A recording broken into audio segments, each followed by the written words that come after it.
సంక్రాంతి పండుగ సందర్భంగా AP CM YS Jaganmohan Reddy Andhra Pradesh ప్రజలకు శుభాకాంక్షలు తెలియజేశారు.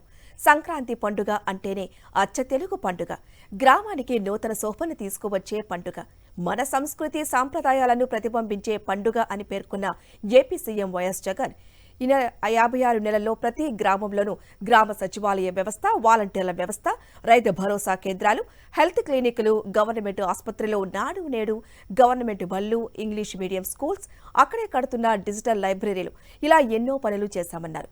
ప్రతి ఒక్క సామాజిక వర్గంలోనూ నిన్నటి కంటే నేడు, నేటి కంటే రేపు, రేపటి కంటే భవిష్యత్తులో మరింత అభివృద్ధి సాధించగలం అన్న భరోసా ఇవ్వగలిగితే ఇంటింటా సంక్రాంతి అని నమ్ముతూ ఆచరిస్తున్న ప్రభుత్వంగా రాష్ట్ర ప్రజలందరికీ, ప్రపంచవ్యాప్తంగా ఉన్న తెలుగు వారందరికీ మకర సంక్రాంతి శుభాకాంక్షలు అని AP CM YS Jaganmohan Reddy పేర్కొన్నారు.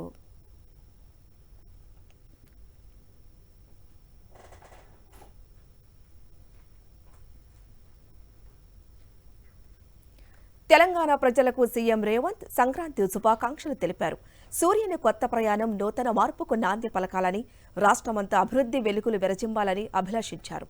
భోగభాగ్యాలను అందించే భోగి, కొత్త కాంతులు తెచ్చే సంక్రాంతి, కనుమ పండుగలను అందరూ ఆనందంగా జరుపుకోవాలని ఆకాంక్షించారు. ప్రజాపాలనలో స్వేచ్ఛ సౌభాగ్యాలతో ప్రజలు సంతోషంగా పండుగ సంబరాలు జరుపుకోవాలని సీఎం రేవంత్ కోరారు.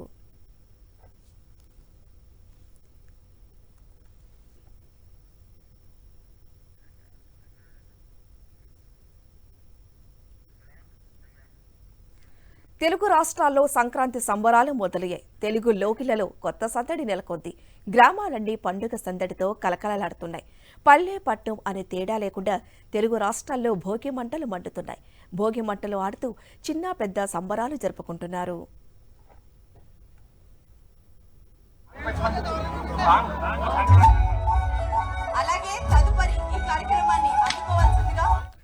తెలుగు ప్రజల అతిపెద్ద పండుగలలో సంక్రాంతి ఒకటి. 4 రోజుల పాటు జరిగే ఈ పండుగలో మొదటి రోజు భోగి ప్రత్యేకత. ఆనందాలను పంచే తెలుగులో భోగి అంటే చల్లటి మంట మాత్రమే కాదు. ప్రతి సంవత్సరం సూర్యుడు మకర రాశిలోకి ప్రవేశించే ముందు రోజున భోగి పండుగను జరుపుకుంటారు. చలికి టాటా చెప్పేది. ఈ మంటల్లో పాత వస్తువులు, విరిగిన మంచాలు, కుర్చీలు, ఉపయోగించిన వస్తువులు విసిరివేయబడతాయి. కాబట్టి ఇంట్లో దరిద్రం వదిలిపోతుందని నమ్ముతారు.